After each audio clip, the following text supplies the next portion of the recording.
Olá, bom dia.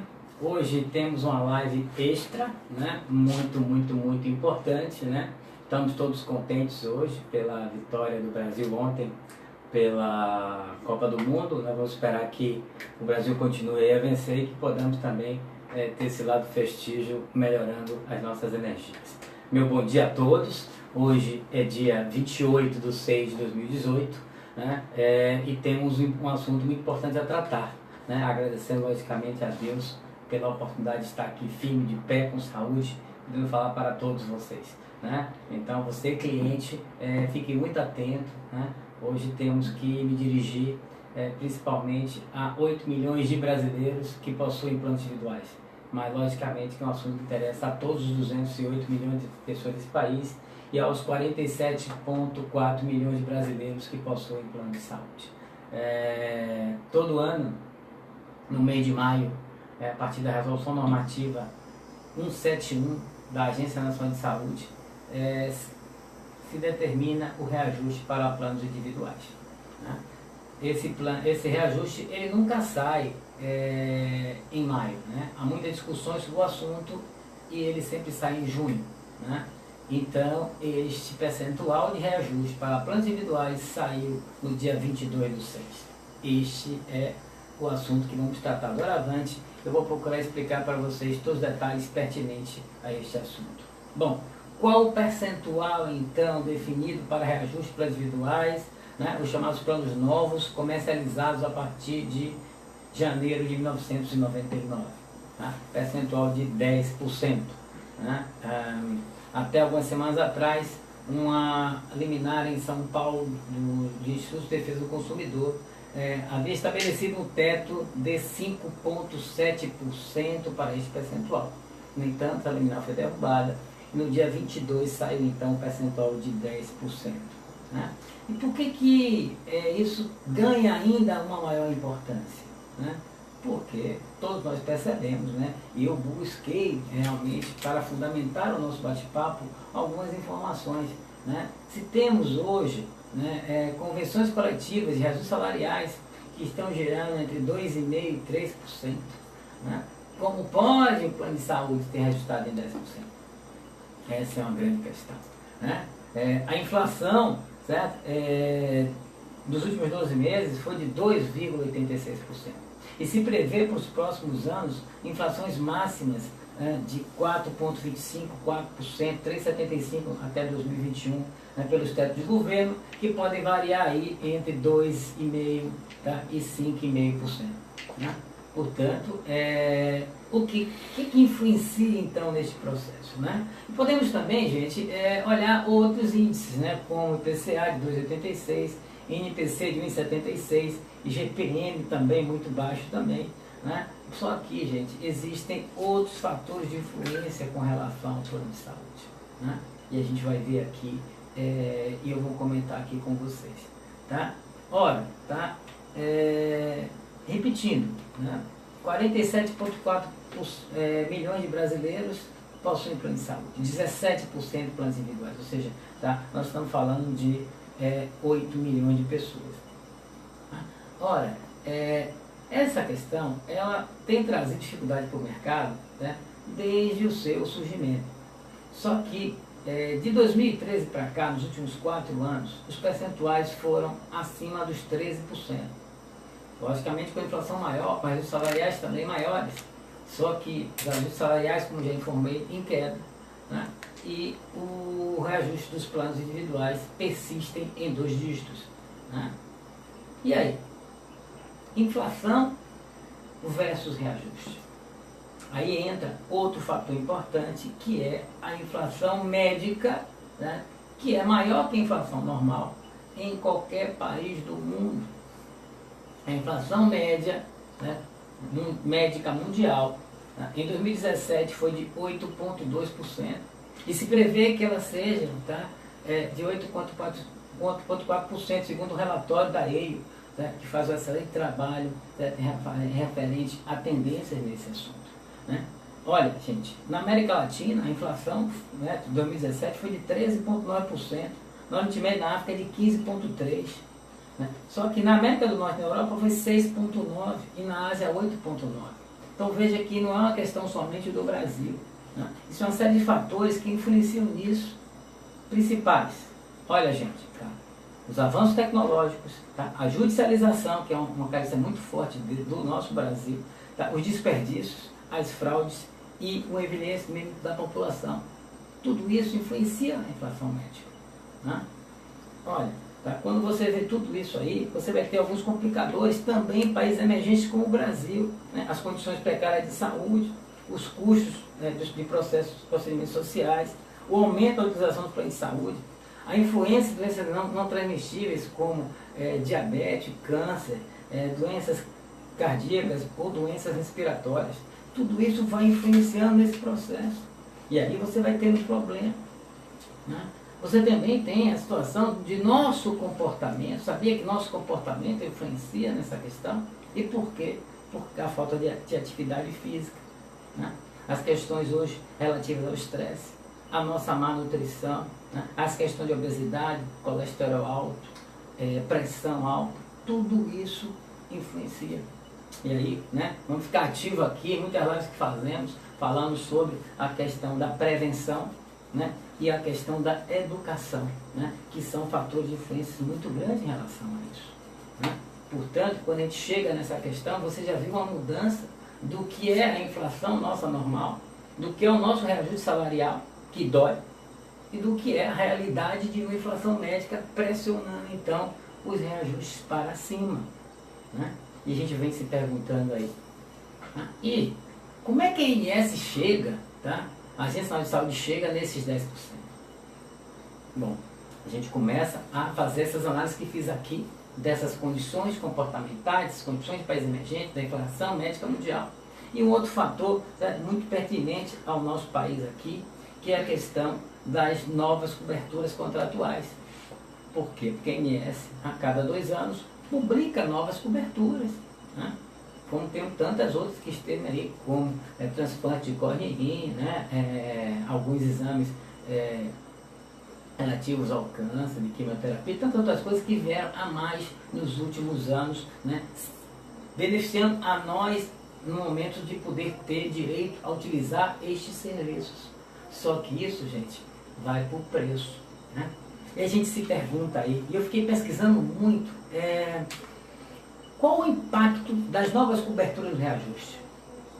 Primeiro, impacta, Gelásio? Sim, impacta, cidadão.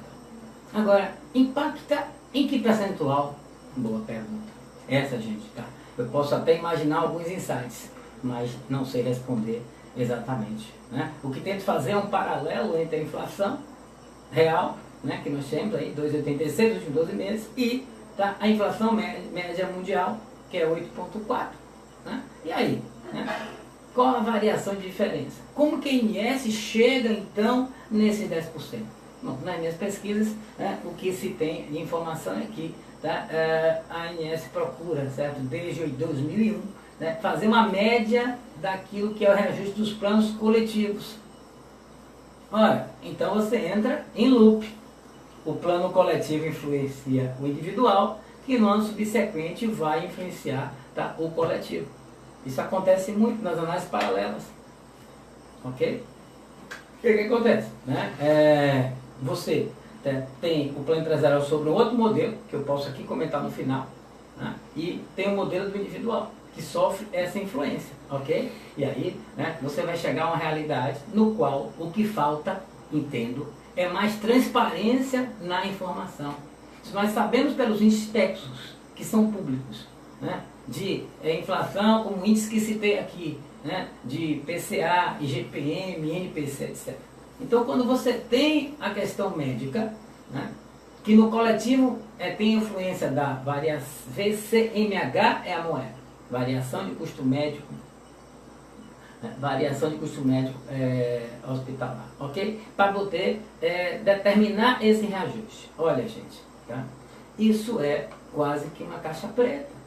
Por quê? Porque você tem que abrir e dizer, olha, tá, a influência da material, a influência de medicamento, a influência de reajustes aos médicos, a influência de reajuste do dissídio coletivo dos empregados das operadoras, e como é que ela compõe, tá, este percentual para poder, a partir das informações de outros, né, de várias operadoras, ter uma média que determine, inclusive, esse reajuste individual. Né? O que posso dizer para vocês é de que os reajustes coletivos, né, que em dezembro, né, estavam em torno de 20% até 25% em determinados operadores, né, com um VCMH médio informado pelo Instituto de Estudos em Saúde Suplementar, ISS, né, que tem um site muito bom, www.iss.org.br, que ajuda muito. Okay? E em dezembro você tinha informação de 19,6%. Hoje você tem informações, né, tendendo para baixo, já na faixa mais de 16%. E o individual, né, em 10%. Ou seja, doravante, você tem a projeção de que você vai ter um reajuste de um dígito em muitas negociações ainda esse ano e principalmente para 2019, tá, gente? Bom, o que é importante para você, cidadão, entender aí de como é que isso vai pesar, tá, no seu bolso, né? Em maio, a operadora não tinha informação, né? Não te reajustou. Em junho, a informação saiu dia 22, né? Não te reajustou. Né? Em julho, o que é que vai acontecer? Você, de novo, não vai ter o reajuste, ok? Tá? Agora, quando chegar em julho, ela vai pegar, tá? Olha, ficou uma pendência para maio, para junho e para julho, ok? Aí, o que é que vai acontecer com você? Ela vai pegar agosto mais 10%, né? O preço normal mais 10%, tá? Em setembro, o preço novo mais 10%, tá? Em outubro, o preço novo mais 10%, para repor maio, junho e julho. A partir de novembro, então, você vai pagar, tá, somente a parcela reajustada. Tá? Agora, é interessante você marcar a questão do aniversário do seu contrato. Ok? Por quê? Porque isso sempre vai influenciar na data do seu aniversário. Tá? Assim a gente começa a ter uma informação que é importante. Bom, Genásio, e vem cá, se eu mudar de faixa etária, né? Porque, gente, olha, tá, os planos de saúde, né, individuais, hoje eles sofrem 10 faixas, tem 10 faixas, ok? Embora tenha produtos anterior, tá, a 2003, que chega a ter até 7 faixas, ok? Então, se você tem um plano não adaptado, você tem 7 faixas. Se você tem um plano adaptado, você tem 10 faixas, ok? Bom, tá? Se você mudou de faixa, evidentemente que você vai ter, sim, um impacto sobre o seu custo pessoal, do valor da mudança de faixa e o valor do reajuste dos planos, ok? Então, isso vai influenciar 2 vezes. Só que não é, um aumento, não é um reajuste, ok? É uma mudança de faixa mais um reajuste. Ok? Com isso você entende algo muito importante, né? Quero dizer para você que grave, anote, guarde no seu celular o número da Agência Nacional de Saúde, que é 0800 701 9656, ok? E quero também aqui, a gente tem feito, né, gente, lives entrevistando muitas pessoas, né? E hoje, né, eu e você aqui, então eu vou me trazer algumas perguntas aqui, né, que são as perguntas mais frequentes hoje do mercado, né? Uma delas as operadoras são obrigadas a seguir um índice de reajuste definido pelos planos contratados por pessoas físicas? Não, elas não são obrigadas, tá? 10% é o teto máximo, ela pode, tá? Uma operadora pode determinar o ajuste em 8, em 7, né? Na prática, gente, eles usam normalmente o teto máximo, ok? Segunda pergunta, né? Quantos beneficiários terão seus planos ajustados de acordo com o índice divulgado pela ANS? Bom, essa pergunta aqui eu acabei de responder, né? Ou seja, ele já passa a vigorar, né?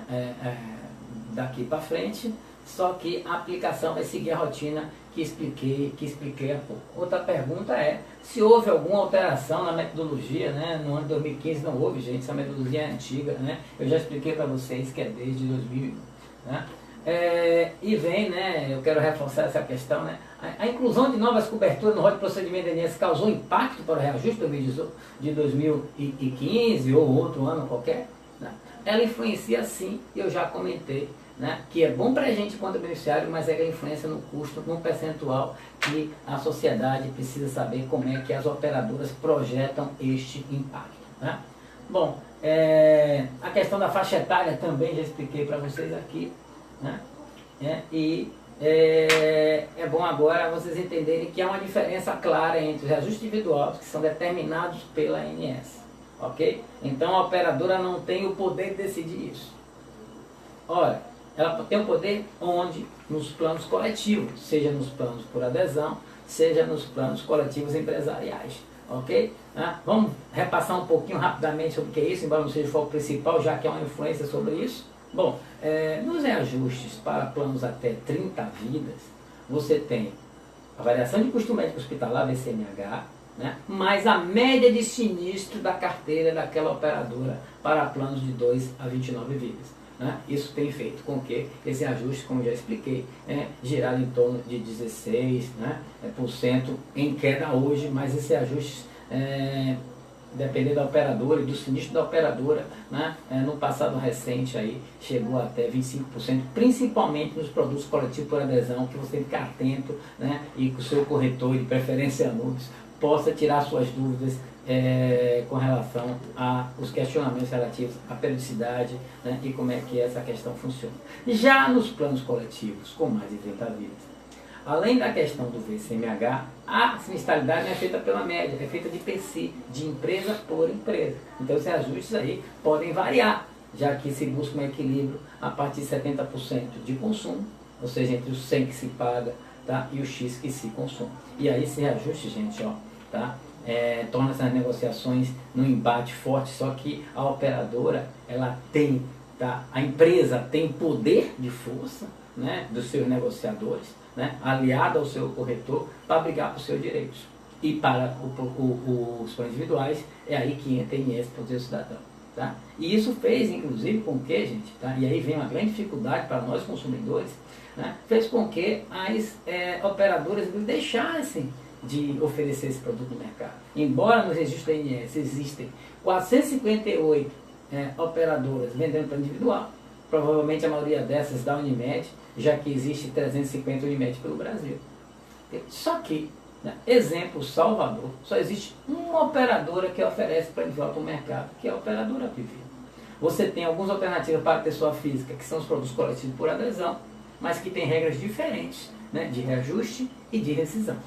Okay? Então veja a dificuldade para o consumidor hoje para adquirir, inclusive, um produto, né, individual. Portanto, esses 10%, embora levado frente àquilo que é, tá, a inflação, né, pelos fatores já explicados de influência aqui, né, você tem então esse 10% de reajuste, que vai nortear muito até os processos empresários do Avante, e que já falei, entra em loop, voltando para os próprios planos individuais. Ok? Bom, vou verificar aqui, ok, mas se existe mais alguma questão, né? Não, as principais questões aqui, elas foram resolvidas. A ideia era exatamente essa, né? Para que a população conheça o detalhe. Procure, certo, o seu corretor. Ligue para a INSS, né? Cuidado com muitas informações que surgem na imprensa que são incompletas, né? É preciso que se pesquise, que se investigue. Daí a nossa dedicação em poder fazer com que você, consumidor, tenha a melhor informação possível para o seu reajuste, né? Na sexta-feira estarei com Márcia Mendonça, certo? Na Rádio Excelsior, né? Falando sobre esse assunto às 13 horas. Né? Por favor, né? Participe, ligue, pergunte, né? Nós estamos aqui à sua disposição para ajudar a população a entender essa questão, né? É nossa função levar a educação para o mercado, é nossa função esclarecer o público dessas questões, ok? Tá? Eu agradeço a Deus mais uma vez pela oportunidade, né? É missão nossa aqui, portanto, educação sempre, né? Nós teremos algumas lives futuras aqui muito interessantes. Nós vamos falar sobre bem social aqui em breve. Nós vamos falar sobre a questão do modelo como os prestadores são reajustados, essa negociação com as operadoras. Ok? Portanto, temas úteis e pertinentes a todos nós, né, estarão sempre aqui presentes em nossas lives. Essa é a 35ª live, estamos felizes por isso, né? E boa sorte para vocês, tenham uma boa quinta-feira e um excelente final de semana. Fiquem com Deus. Tchau.